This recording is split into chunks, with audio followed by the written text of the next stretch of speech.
Well, hello, everybody. Welcome to episode 18. That's right. Number 18. Yes, good guess. And welcome to the number one rated show on the Paprika Podcast Network. Yes, the number one, I don't know if we're rated, but listen to. I don't know if it's rated. We're rated.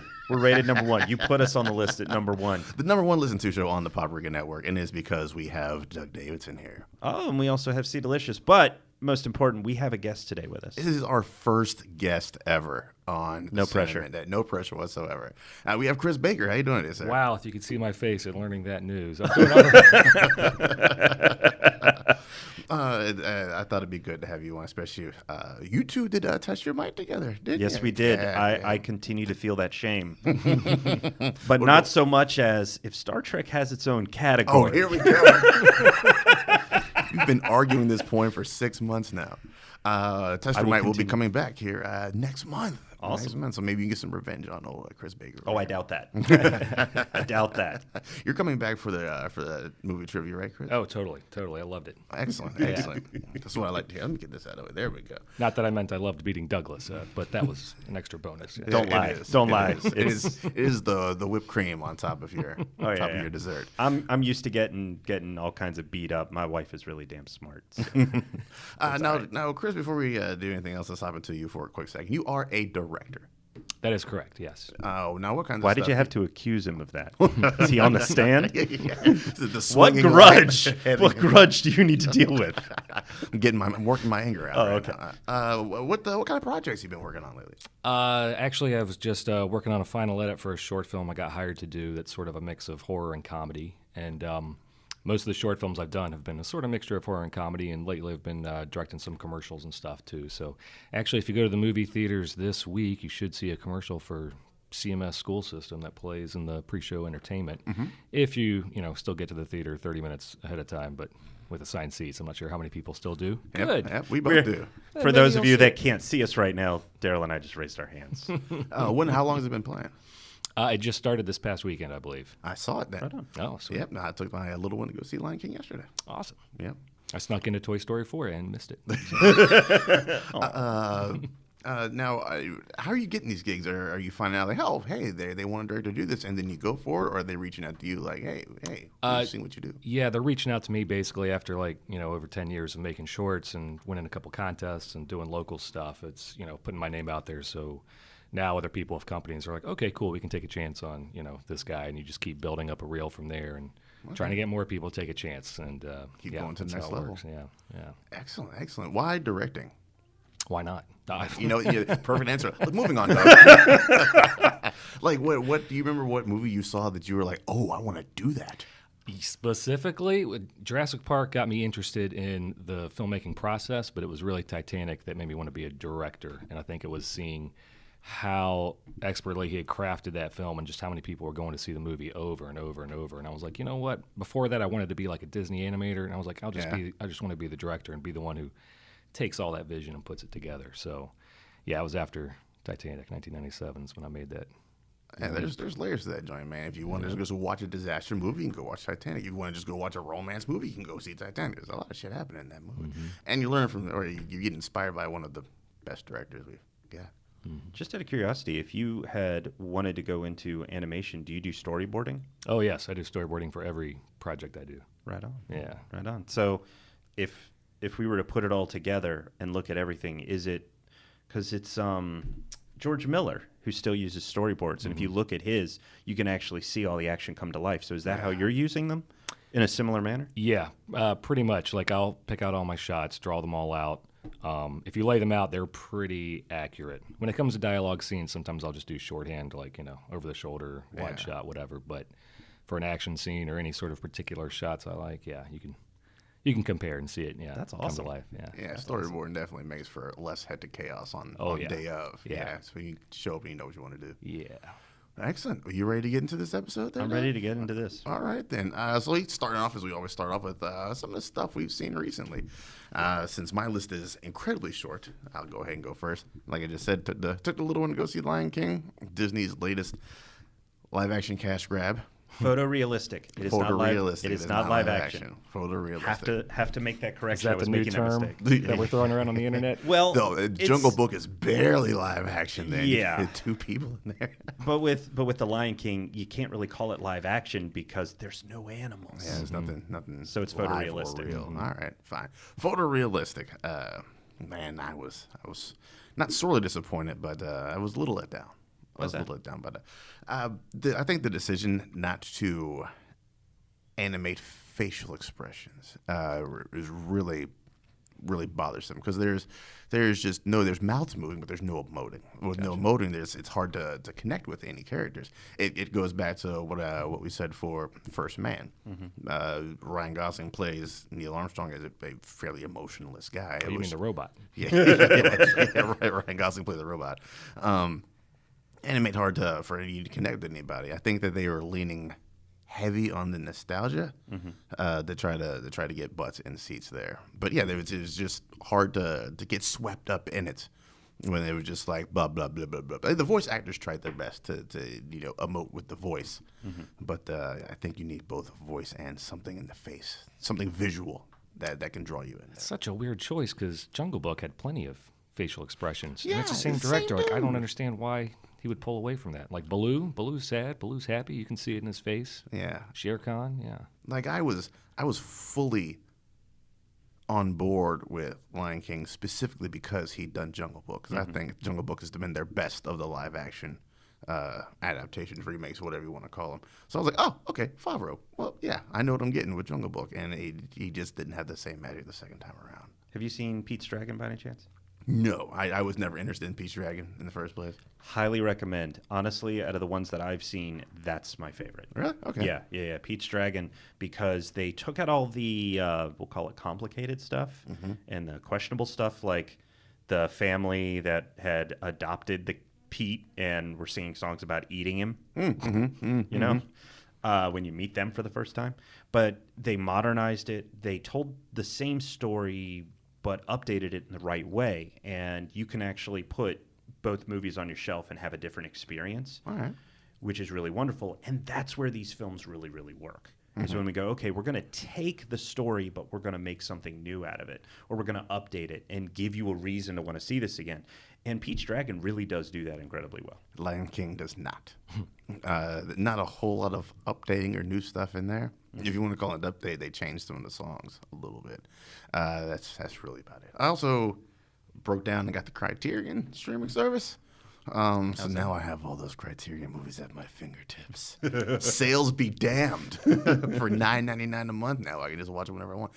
It's great. It's great. In addition to just the tons of films I have to watch now, they have other. I wouldn't go so far as to call them special features, but they have things like they just highlight different theaters throughout the U.S. So you get like a little 12, 15-minute feature on this, once abandoned, now refurbished theater in Houston, Texas, or whatever the case may be, and kind of what did they use the theater for when they're not showing movies? Well, they do stage theater in there as well. They can just push the screen back and it becomes a stage. So yeah, that's kind of interesting to see that there are different theaters throughout the U.S. that I will probably never get to go to. See, I love the idea of the Criterion app. I do, except I don't watch enough old films as it is, and I want to. I don't need the shame of not only having a list of shame, but also paying for a service I'm not using. Mm-hmm. I can't do that. That's my motivation. Like, I'm paying for this. I better damn well make good use of it. So I've watched a couple movies on there. I just watched Les Samurai the other day, the French joint with Alain Delon. Dope movie. Real dope movie, man. So go ahead and hop on that Criterion. Barnes & Noble sale is still going on. And absolutely. And that sale is about to end, and I don't know if the Arrow video sale is about to end. But if you are, by the way, because you mentioned it, I just picked up the Weird Science Arrow video edition, which is $40, $20 if you pick it up during the sale. And if you have a membership, they'll tack on that difference. So I think it came out to around like $16, $70. Now, it's a 2K restoration, or no, it might actually be a 4K restoration, but it's not a 4K film. Keep that in mind. Yeah. But it looks great. It's got a ton of special features, and there's a wonderful essay. I meant to look up the critic's name. She's from Australia, if I remember correctly. But there's a wonderful essay that comes with the release. Yeah. And that talks about what the film was like when it first came out. And then sort of if you look at it through a modern lens, the two leads are basically incels. Yeah. And it's really kind of nuts. Yeah, you think about it. You're like, yeah. Come on, Hughes. It's awkward.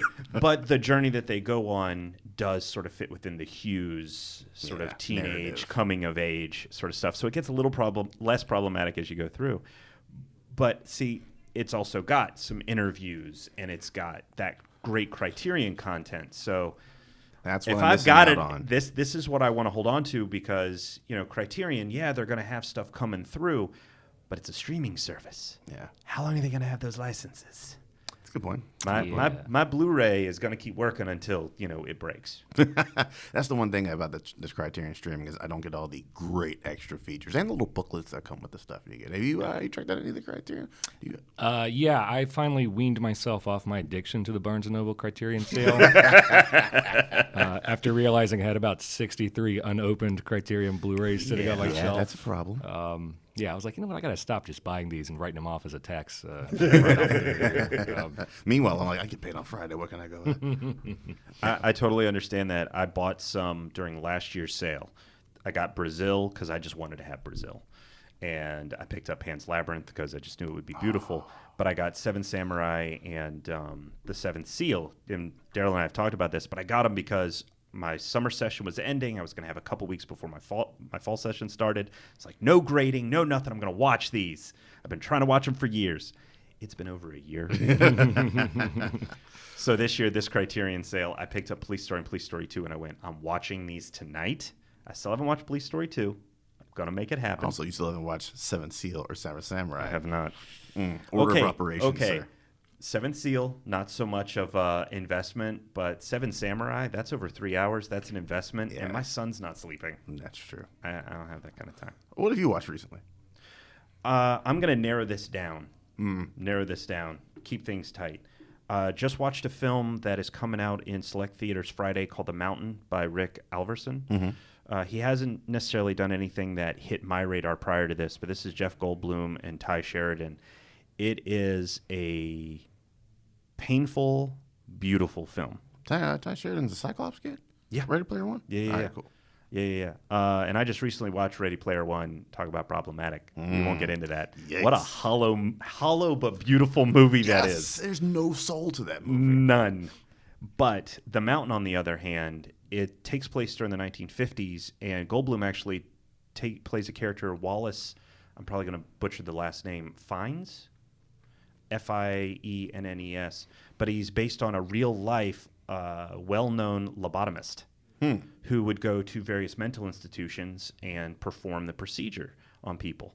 Well, everything in this movie is shot in standard format, beautiful earth tones, and there's no tracking, with the exception of maybe 2 scenes, maybe 3, and 2 out of those 3 are when they're driving a car. Everything else, people are walking into frame or out of frame. Camera static, doesn't huh? move, and if you were to look at each frame, you'd think it was being set up for a photograph. And because of the time period, it's very Norman Rockwell. But where Norman Rockwell is beautiful Americana and family Slice and of peaceful life. and it's golden, everything in this is isolating. It's looking at where we put people into mental institutions and how we treated them. Yeah. It's a wonderful film, and it actually got me going back to some of my master's thesis stuff with Walter Benjamin and Michael Foucault and the mechanical reproduction of blah, blah, blah. So it's a great film. It's a hard watch. Okay.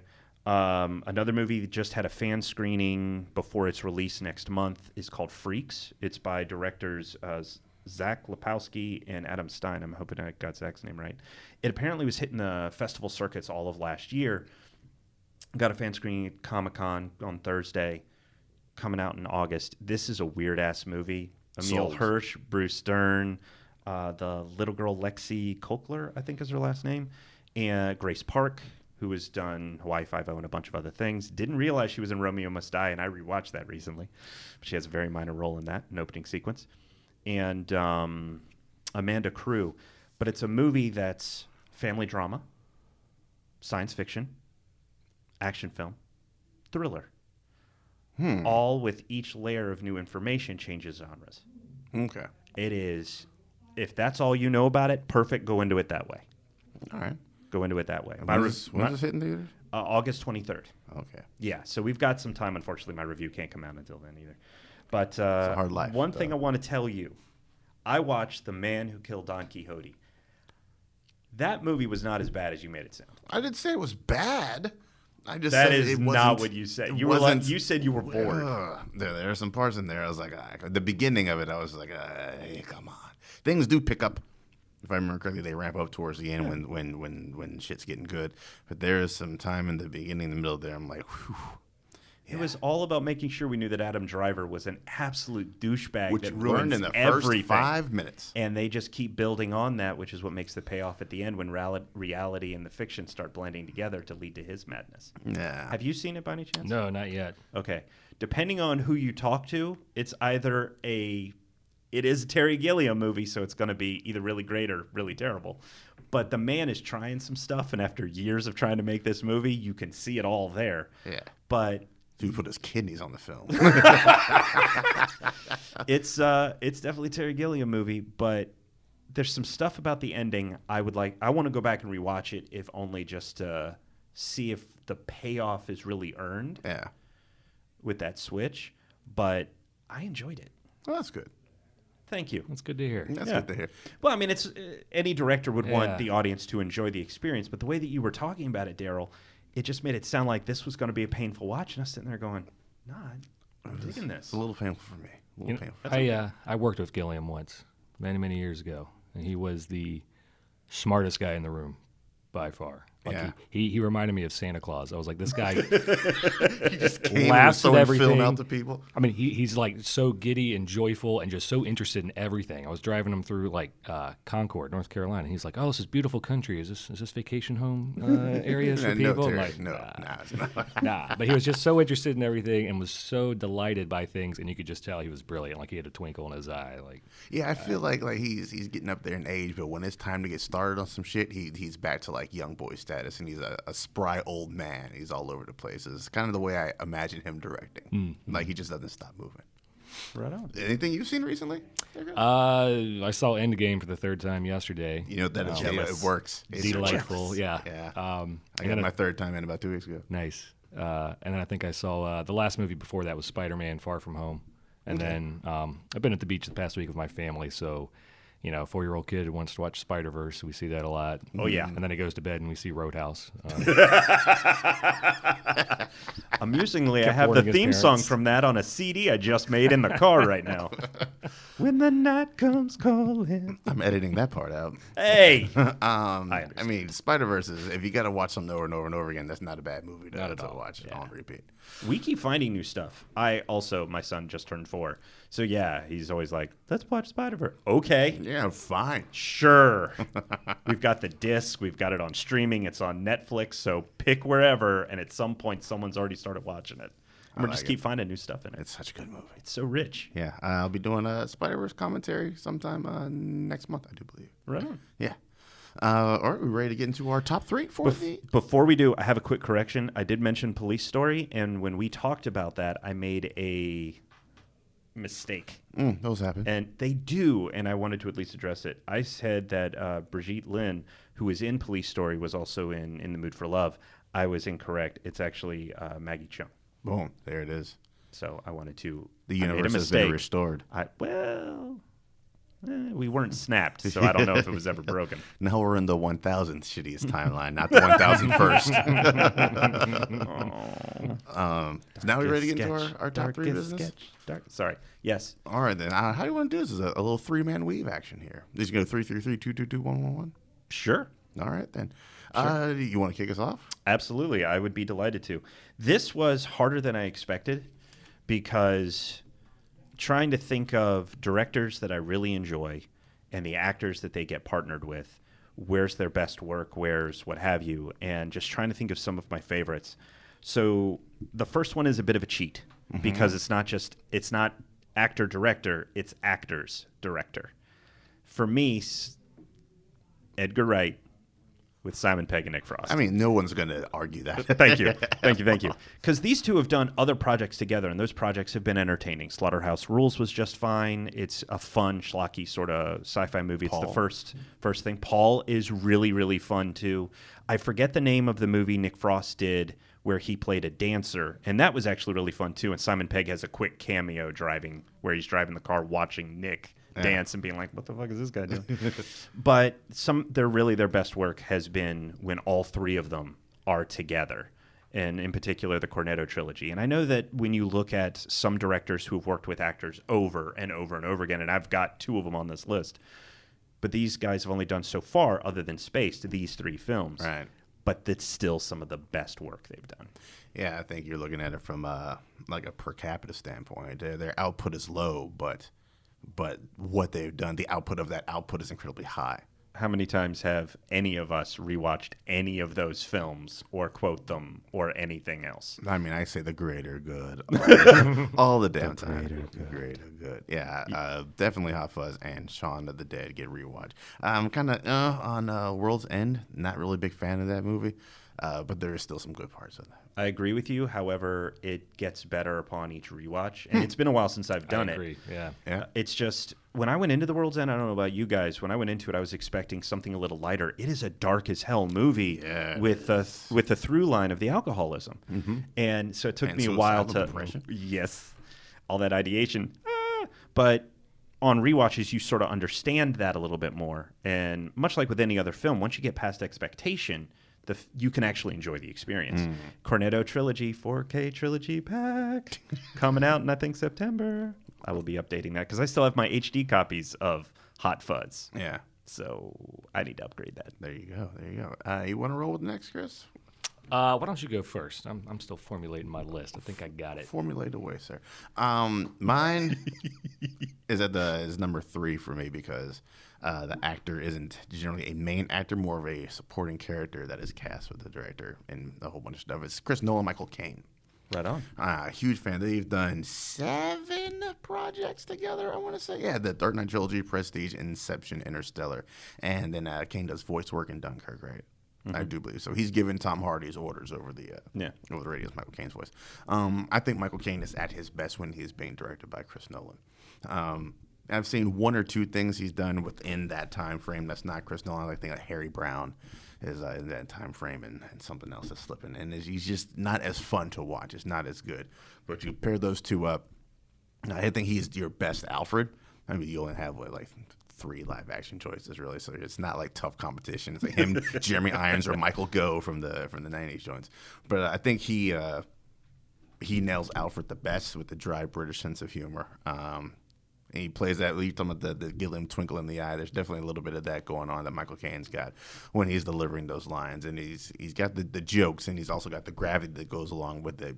Trying to keep Bruce in his place and all that kind of good stuff. He's great as an old mentor. I think that's what Chris Nolan uses him the best as. He's that in The Prestige as well. He's a little bit of that in Inception, trying to keep Cobb on a little bit of the straight and narrow. He does turn out to be an essentially criminal. I'm not a big fan of his role in Interstellar. I'm not sure if I'm not a fan of his role or just the character itself. It's kind of a dick in Interstellar. But yeah, I hope that they at least get. I'm not sure if he's in the next big event film that no one's doing that we haven't found out about yet, which I was hoping we would at Comic-Con, but didn't happen. But yeah, if Michael Caine is there, I'm there. Right on. Also, it's Chris Nolan, so I'll already be there. For a second there, I thought you were about to mention William Fichtner and Michael Bay. I was like, really? Bill Fichtner. Okay, but he is a great actor. He is a great actor, and he just shows up in places. And I go, all right, now I'm interested. One of my favorite low-rated films for most people is Drive Angry. That movie helped me when I was in the hospital for a few days. That movie is amazing, and William Fichtner is just having an amazing goddamn time. Like our second episode of Choose Our Own Adventure over on the Patreon side is someone wanting us to talk about that guys you see when they pop up on screen, and somebody's like, "Oh, William Fichtner is one of the best that guys." Like, "Oh shit, it's that guy." Put the remote down. He delivers every time. Yeah. All right, sir. The spotlight is now on you. All right. Well, I've been waffling around. I know my number 1 and number 2. Number 3 was sort of tough, but I think I'm going to go with Tarantino and Samuel L. Jackson. Nice. Because I believe it's a lot of Samuel L. Jackson's best work comes from a Tarantino movie for sure. Between Django, in which I think he was amazing, and Hateful Eight, and then of course Pulp Fiction. He's just fantastic. And then I think Inglourious Basterds is Tarantino's best movie. Samuel L. Jackson doesn't have a major role in that. I think he's just a narrator at one point for the jailbreak sequence. I think, he's describing the bastards. But I think Tarantino, writes specifically for him, and he knows how to get the best out of him. And I really, really dig that. So that's my number 3 choice: Tarantino, Samuel L. Jackson. Is he in Hollywood? It's coming out soon. He's gonna have to be, right? No, I don't think he's got to be. Like I was thinking about this like right before when I was pulling up in the parking lot, and I was like, hold on a second, I don't know. I mean, I don't think they told us he was in Kill Bill, and he pops up for part 2 for that little bit scene as a piano player. He's in 1 as well when they do the same thing. Really? Yeah, he's there. Okay. I think he's there, but I don't think you hear him. Yeah. Might see his corpse. Yeah, I don't. I haven't heard any word of whether or not he's in. I'm hoping he just pops up in a little something. Yeah. I mean, he's like his good luck charm at this point. You gotta put him in there somewhere. Yeah. Number 2. Sir. Number 2. This one is going to seem topical because of a recent announcement, but again, going with what amuses me most. Where am I looking for partnerships that bring things out in people? And I'm sorry, it's going to seem very lowbrow. I don't give a shit. Kevin Smith and Jason Mewes. How lowbrow could you be, sir? I do not care what people think about Kevin. I actually enjoyed Yoga Hosers. I'm one of the few people. It's a midnight movie for kids, and you know what? That's what his intent was, and it absolutely works. When my son is 6 or 7, he wants to watch that, I will put that shit on for him. No problem. Because what 6-year-old's like, I want to watch Yoga Hosers? He won't know. Oh, okay. He won't know. I'll go, do you want to watch some weird shit? He'll go, yes. Yes. Because he's my son. Yeah. So he'll want to watch weird stuff. But these two have been working together for years. But not only have they been working together and doing podcasts together and all kinds of things, but they have been, in all truest sense of the words, hetero life mates. They have helped each other through so many things. And they've been nurturing each other and just helping each other get through stuff. And Mewes is more than a caricature. He's more than Jay, but he gets to do such crazy shit in that character, and you believe it. And with Jay and Silent Bob reboot, I'm there. I am absolutely there. It could be as dumb as all get out. I don't care. Which I'm expecting, and I'm still going to love it. Yeah, absolutely. And from what I understand, I haven't seen, Mewes is actually getting a directorial debut with Madness in the Method, I think is the name of it. Mm-hmm. And apparently he and Smith have a scene. All these characters, there's like Dean Cain and Terry Hatcher, Kevin Smith, all of the View Askew universe folks sort of show up in one form or another, even Stan Lee. But they're all playing sort of caricatures of themselves. Yeah. And apparently there's a wonderful scene between Mewes and Smith that you like get some real heart, some real honesty out of it. So I can't wait to see that stuff. But I don't think that you get any of that from Mewes anywhere else. No. So I think those two, they really bring out the best in each other. I would definitely 1,000% agree with that. I mean, all the way from the insanity of Clerks all the way through. And then he kind of, I mean, it's a glacial shift, but Mewes kind of step his acting game up a little bit more and a little bit more and a little bit more as Smith gives him more and more stuff to do. And then he's shouldering half of Jay and Silent Bob Strikes Back. And I think I like it as because of all the history that goes along with it. You can tell that these guys just want to have fun on film. Yeah.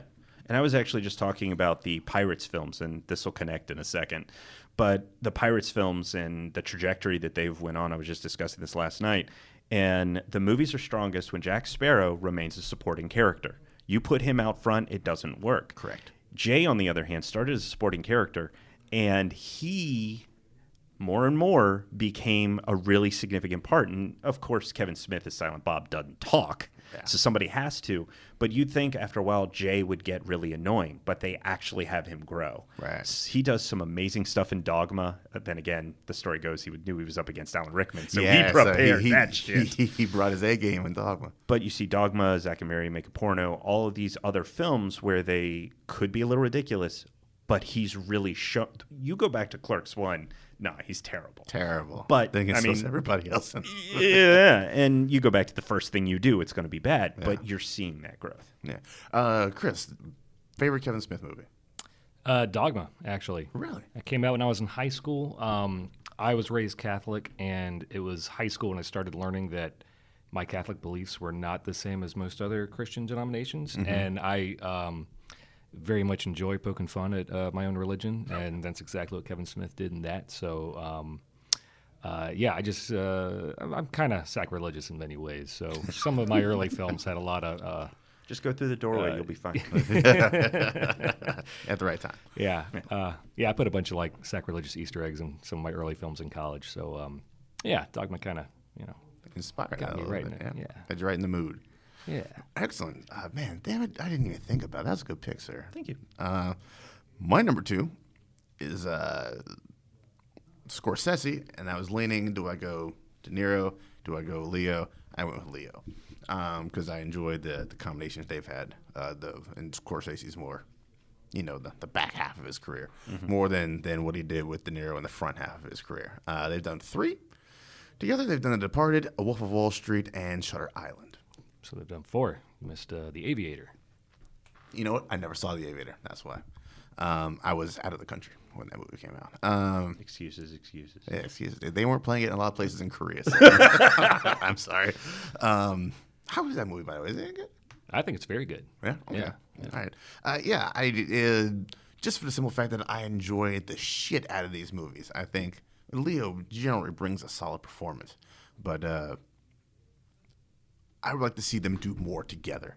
I would definitely like to see them do. I think The Departed is when I really started paying attention to Leo, and then going back before that, like Blood Diamond comes before that. Like, oh, he's always been a very solid actor, but he really came onto my radar when he first did The Departed, and I was like, who is this dude? Like, I knew who he was, but I didn't know who he was. I really didn't pay attention to him.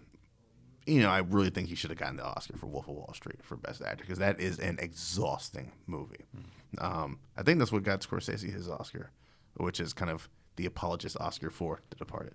And then Shutter Island is a movie that me and my best friend still debate to this day. And in any movie that can make you debate something for over a decade, that's a pretty good movie, and it keeps you thinking. And I waffle on my ideas and opinions, and a lot of that is through Leo's performance as directed by Martin Scorsese.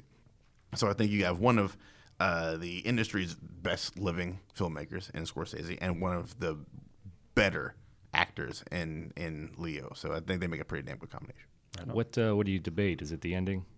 Of Shutter Island? Yeah. My best friend thinks that he was actually a federal marshal, and they wore him down and convinced him that he was an inmate at that at an institution. I believe that my best friend is an idiot. And I think he really was already a patient there, and they just kind of tried to let him play out this bit of business to get it out of his head. Or maybe he was at one time a federal marshal, and they're kind of just trying to have him, quote-unquote, relive his glory days by giving him a mystery to see if that will snap him out of it. Kind of a radical new approach to therapy, and it just doesn't quite work. Yeah. Speaking of that Lobatos movie you were talking about, that's where my first thought went was Shutter Island. My first thought went to Shutter Island. Unfortunately, my second thought went to Sucker Punch. Which is a much better movie than people give it credit for. And visually, It's not that a movie- great I agree. movie, Yeah. but that just finding out, particularly at the end, oof. There's times where if I'm doing some work at home, I'll just put a movie on mute. Sometimes I go to Sucker Punch. I go to Sucker Punch a lot. I go to Atomic Blonde a lot because those are both just beautiful to watch movies without dialogue. And go revisit Sucker Punch if it's been a while out there, all you listeners. Number 2 for you there, Mr. Baker.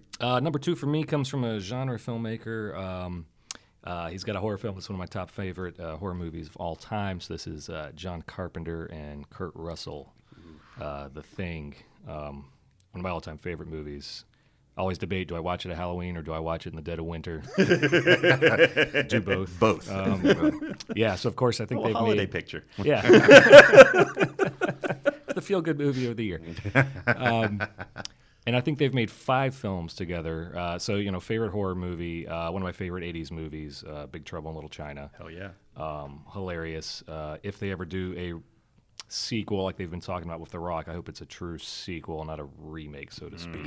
I agree. And then, of course, one of the greatest anti-heroes, Snake Plissken from Escape from New York, just doesn't give a damn about anything, but you give a damn about him. Yeah. And then I think they made the Live? Elvis picture. He wasn't in They Live. I feel like I'm forgetting. I'm forgetting a Russell wasn't in there. fourth one. Oh, the Escape from New York, Escape from L.A. LA. Yeah, the sequel.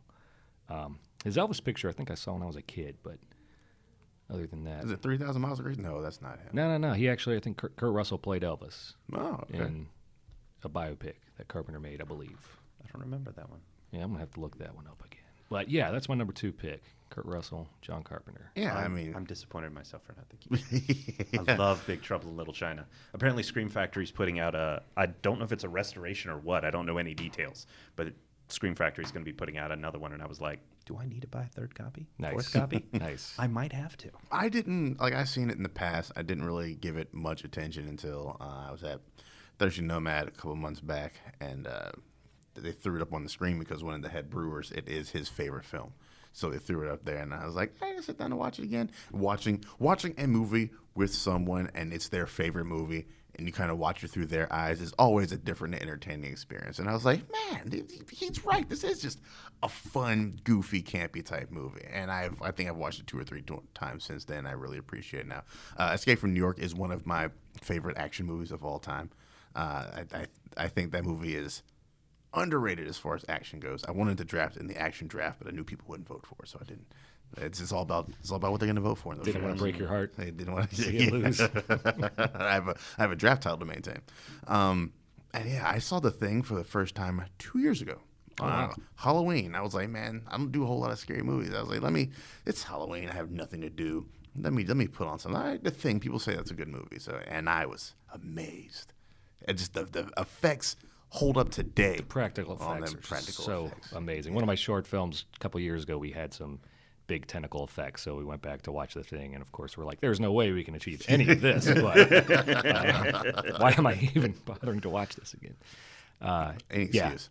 but the effects are great. Yeah, the effects are great. Yeah. Yeah. Do you got a preferred Carpenter Russell combo? Big Trouble in Little China. It is Big Trouble. Oh, I always ask myself, what would Jack Burton do? that's You know what horrible. Jack Burton horrible. would do? That is a movie that when I saw it as a kid, it amused the hell out of me. The monster that sort I of love shows up briefly and then back at the end scared the shit out of me.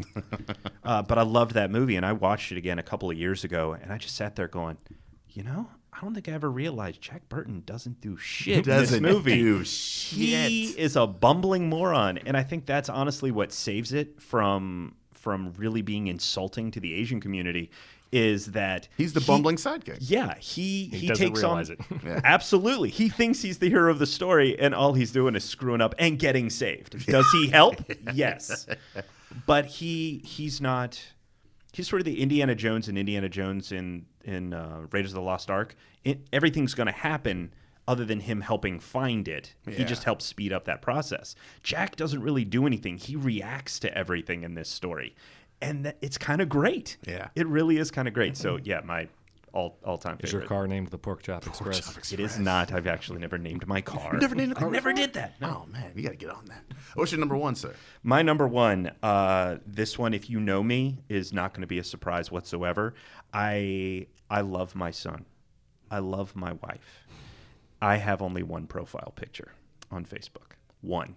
It's maybe changed colors to signify significant moments and like support for things. Yeah. It will never change. It is the photo that I use on my page, Elements of Madness, to signify my, who I am, so people know who I am. It's however, from my senior year of college. It's me when I met Bruce Campbell, because Sam Raimi and Bruce Campbell, I will show up for that shit. Yeah. Bruce Campbell showed up in Darkman at the end of it, and I was still like, yes. And Darkman is still a great damn movie talking about practical effects. Shout out Liam Neeson. But the Evil Dead series is fantastic. I, of course, I'm sorry, I'm not a horror person. Gore scares the shit. I can't handle that. I like psychological. I like when it's more implied, screws with my head a little bit, no problem. But gore I always had problems with. So I watched Army of Darkness. Then I watched Evil Dead 2. And then I watched Evil Dead 1. And the way that they tell their stories, it still works that way. Yeah. So I had to work myself up to those. But those films are amazing. Spider-Man, Great cameos. shows up at every significant moment. Yep. There he is. And of course, there's the unfilmed The Quick and the Dead scene that he did. because I've read If Chins Could Kill, and Raimi was like, "Hey, come on down to set. I've got this guy who won't leave me alone, and we need to shoot a thing." And so the guy beat the shit out of Campbell all day long, while Campbell was supposed to be on his set for I can't think of the cowboy show he was doing. Briscoe County Jr. Briscoe County Jr. Yeah, no, Nash Bridges was Don Johnson, and not a cowboy show. I don't know what I was thinking. But thank you for Briscoe County Jr.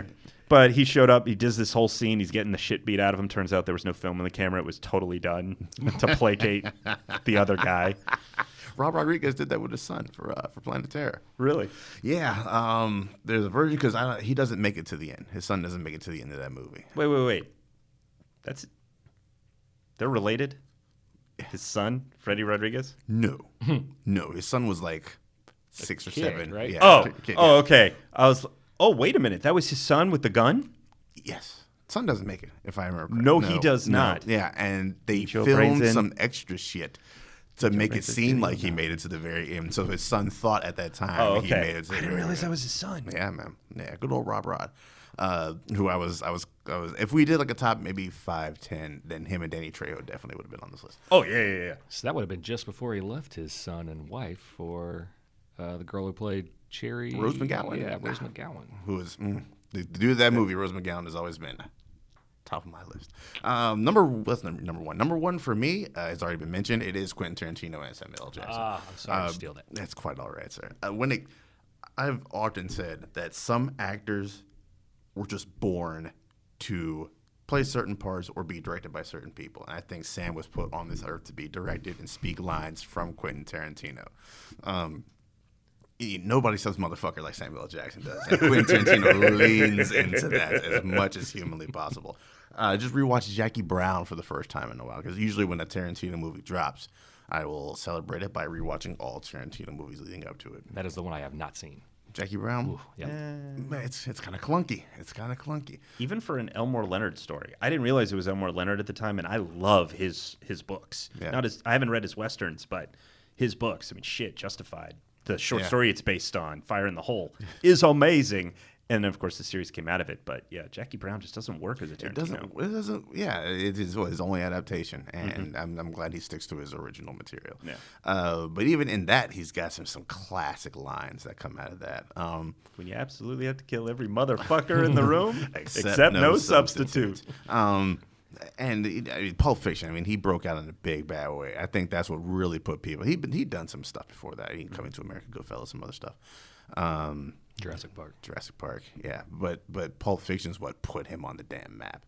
And then they just continued this partnership throughout the decades. And I think him and Django might be his best work acting wise. I feel like a lot of times it's just Sam Jackson being Sam Jackson in these joints, but he actually brought some heat with Django, which is towards the bottom. It's actually next to last for me on the Tarantino list. But I think he is what carries that entire film from when he comes on scene. Jamie Foxx, kind of weak. Christoph Waltz, kind of weak. Leo and Sam are what carries that. and movie. it's a dual role too. I mean, he's playing two characters basically. Slightly doddering old man, and then when the doors son, let me do close, that for you, like, sir. Yeah. oh shit, he really runs the show. And He's a dick. to say it plainly. He's not great, and he causes a lot of trouble in that movie. So, yeah. We say Puts it mildly. Puts it mildly. Does it proudly as well. I think that is a partnership that hopefully, if Tarantino really only does do 10 movies, I'm hoping Star Trek is not that 10th movie, because I don't see Sam Jackson doing a Star Trek movie. But if their partnership is about done, then Hateful Eight is not a bad way to go out, because the first half of that movie, I think Sam dominates the first half. And then when stuff starts to go wonky, I think that's when Walton Goggins really shines. But yeah, they've done some great shit over the years. None of it really all that weak. Just out of curiosity, are we far enough away from the release of Spider-Man Far From Home for me to say something potentially spoilery? Yeah. Okay. If Nick Fury, if Sam Jackson's okay with Nick Fury going to space, he can be in Star Trek. Fair enough. Good point. Shields up, motherfucker. All right, then, Mr. Baker, it is all on you. No pressure. All right, my number one is one of my favorite directors, I wrote a paper about him in high school for like a high school dissertation, and it is Japanese director Akira Kurosawa and his relationship with Toshiro Mifune. I hope I said that name correctly. That's how I always heard it pronounced. Yeah. I'm trying to find a list of how many movies they've actually done together. I've found 16. I'm not sure if that is correct. I think it's 78. But, I mean, yeah, I think he's one of the greatest foreign directors of all time, one of the greatest directors of all time. And their collaboration brought, us Seven Samurai, Rashomon, Yojimbo, which is the inspiration for Clint Eastwood. Man with No Name trilogy. Man of No Name trilogy, exactly. So Yojimbo, the sequel, Sanjuro. You've got the Shakespeare adaptation of Macbeth, Throne of Blood, The Hidden Fortress, which inspired George Lucas to make Star Wars A New Hope. Toshiro was the inspiration for actually Lucas wanted him to play Obi-Wan, and then Darth Vader. I think he asked him to play both, actually. Yeah? Yeah. I think I heard recently, I think it was always one or the other, and then recently I heard he had asked him, he wanted to do the other one too. Or maybe one was inspired, and I think he wanted him for Obi-Wan. Yeah. I don't know. Yeah. I can see that. But I just love those movies. Seven Samurai is one of my all-time favorite movies. Rashomon, I wrote a script in high school. It was basically Rashomon set in high school. Yeah. So their collaboration, it's too bad it didn't last all the way through the end of their working relationship. But it's just so good. I mean, the acting in Rashomon, Toshiro plays 4 different versions of the same character. Yeah. A coward, a hero, sort of middle-of-the-road kind of guy, total villain. And his character in Seven Samurai is the one that brings out the most emotion out of that film. And you haven't seen it, right? yet, So I'm not going to say anything else about it. But unfortunately, it's kind of like not They Live, The Thing. I haven't seen The Thing. Based on this conversation, you could probably figure out why. I would very much like to, particularly now. And I've heard, like you said, that they hold up. But the fact that it's been out for so long that I've studied film, I've watched film, I've heard about it. So I know things, but I still want to see it for myself. Great case of paranoia, by the way. Great case of paranoia, The Thing. Seven Samurai? No, The Thing. Really? And also shout out to the Wachowskis, man, who put the character of, I think Captain Mifune is his name in the third Matrix movie. oh, right. Yeah, that's right. Yeah, Yep. their little shout out to Toshiro there. Damn good call, sir. I thought about that as well, but I just haven't. I'm not as familiar enough. Like all those movies I've seen once, and that's it. So I couldn't speak with confidence to that joint. Good call. Glad somebody put that on the list. Nice. That's about all we got time for there, Doug. It's Okay. 12, we're already 2 minutes past. Oh, well then, what we're going to do, for those of you that are used to hearing the Cinnamon Challenge, you probably noticed that we haven't done that yet. We're actually going to do some restructuring and put that towards the end of the show. And since we had Chris on today, we didn't want to get into that since Chris has only seen one of the 2 movies we were going to talk about. So we're going to hold off on our Cinnamon Challenge of In the Mood for Love and House 2, The Second Story. Unless you want to be until the like next show. 3 minutes brief with it. I don't see anybody waiting on us, but I can't see all the way around the corner. If you want to be like 2-3 minutes brief. I'd leave that up to you. All right, then. I'll go quick. Didn't like House 2. Next story. I think I made it about 40 minutes in, and I was like, I got other things I could be doing. Whoa, right now. you didn't finish it? I couldn't, man. I couldn't. That is disrespectful to me. I felt disrespected watching it. And not to be rude, but I just couldn't get behind it, man. My attention was straying and wandering. I was like, I woke up early for this. That was your first mistake. That was my first mistake. Yeah, I woke up early. It didn't catch me. It was a little bit. I'm down with the good cheese joint, but that was just too cheesy. Like look on Chris's face. It's got a zombie cowboy and a caterpillar dog, man. How could you hate on that? Seriously. I didn't Caterpillar dog. even make it to the caterpillar dog. And Wait, did you make it to when they find the Aztec ruin in the house? yes. Or the cowboy shootout with the evil cowboy? No, I didn't get a cowboy shoot. I got to the house party, the Halloween party, and there was a So jungle basically, the going movie inside hadn't of- started yet. That's just 40 minutes in, man. Like I said. 40 minutes of an 88-minute movie. I'm pretty sure. Yeah, it hadn't gotten weird yet. Oh, okay. If you hadn't made it to the Aztec ruin As soon as in the house. the zombie cowboy joint popped up, and I was like, checking out. Grandpa. But I appreciate the Great, suggestion, great, sir. No, you It didn't. It learned. You didn't finish it. Teaches me more about you as a person. Well, that's true. Yeah. What about In the Mood for Love, real quick? I watched the whole thing. Oh, it's a great movie. Also, you asked me to watch it. Yes, it's like Shit, I watched all of Shock Treatment because someone wanted me to watch that shit. I did that. You know what we've established today? You're a better man than I am. As long as you're okay with that, and I have a witness, and we're recording. Also, I'm the one editing, so that'll be out. I have a witness. It's fine. Nah, okay. So, no, I 20 bucks in my thought pocket. In the Mood for Love was beautiful. Yes. The choices that they made in telling this story, for those of you that aren't familiar, In the Mood for Love is more or less a love story about two people that want but can't be together. Yeah. And they are living one apartment away from each other. They're both renting rooms for another family. They're both married. And what happens is they have no other reason to know each other other than what's happening in their individual lives. Mm-hmm. And it's so beautiful, and it's so filled with desire and longing, and the ending is beautiful. Now, I have questions, and I don't know if you can answer them or not, because we don't really get a time period or a location for where the story takes place. However, it makes a point to point out that it's like 1966 in Cambodia at one point. Yep. So I was trying to figure out what the significance was to give us that information to when you get to the end of the film when the male lead goes to what looks like a ruin and he whispers his secret into the wall. Right. Do you know what that significance was? No. And Chris, you said you haven't seen it. Correct. I have not seen any Wong Kar-wai film, I don't think. So at the moment, useless. But we'll Yes. come back to you later after you see it, if you see it.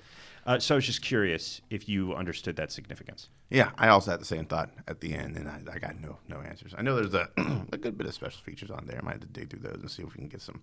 That's a grown man's look at romance. Yes. Is what that movie is, man. One of the things that I loved in particular is that both leads are married. You never see their partners. You never see them. You hear them, but you never actually see them. And so much of the film is shot in a way where the lens is obscured in some way, shape, or form. Not every shot, but quite a few where, for example, I'm looking at you, Chris, but right here might be a wall, and we're looking at you talking to somebody, but we're only getting that, which I think creates a sensation of we need to focus on exactly what we're seeing. Not the whole picture, but just this part of the story. So we get that visual communication along with the dialogue to go with it. It's a beautifully constructed film, and my heart broke for them at the end of it. Yes, yeah. As a person who has unfortunately been in a situation like that before, it's rough. Yeah. It's rough to go through. And I think they do a good job of showing that roughness and that unrequited love, that longing, that desire, but also that self-control. Absolutely. As well. Yeah, beautiful film. Have you seen the sequel? No. Wait, they did a sequel? Yeah, I think it's like a follow-up. I'm not sure if it's a direct sequel. I think it's called like 2054. Okay. You're thinking of a Blade Runner movie, sir. No, that's 2049. Oh, okay. That's 2049. I will take a look for that He does because a follow-up with the same. Now I would like to know Characters, because I you believe, get were- sort of a catch up with them at the end of the film, and so maybe that would answer my questions. And again, I don't think it's a direct sequel, so forgive me, but 2046 is what it's called. Gotcha. Boom. There it Well, is. for those of you that, because Daryl just went, this movie was shit, let's move on, and he didn't even get to the good parts of it. House 2, the second story, came out in the 80s. It is the second part of what ended up being an anthology of house movies. The first one is more or less straight horror. The second one's more comedy horror. It is low grade. Special effects are, at the time, probably pretty good. It's definitely no John Carpenter joint. If you take it in the spirit of campy horror, it can be a lot of fun, and hopefully it'll last longer than Daryl. Yeah, wow. That's a hell of a way to end this show. But if you do last longer than me, good on you. And with that being said, we'll be taking a bit of a brief hiatus. We'll be back sometime, hopefully towards the end of August. Awesome-ish, as I'm taking a little bit of a hiatus from podcasting because I'm all kinds of burned out on it. Take my little vacation and be good. So we'll be back with you for Cinnamon and Test Your Might. Chris will be back for you for Test Your Might. And hopefully the fates intervene and we can get both of you two at the same time for Test Your Might. I would be delighted to lose to you again. I'd be delighted. Oh, thank you, sir. Yeah. And with that being said, thank you, Chris, for coming in thank you. to be our first guest, Great man. fun. Hope you Yeah. had fun. Yeah. Excellent.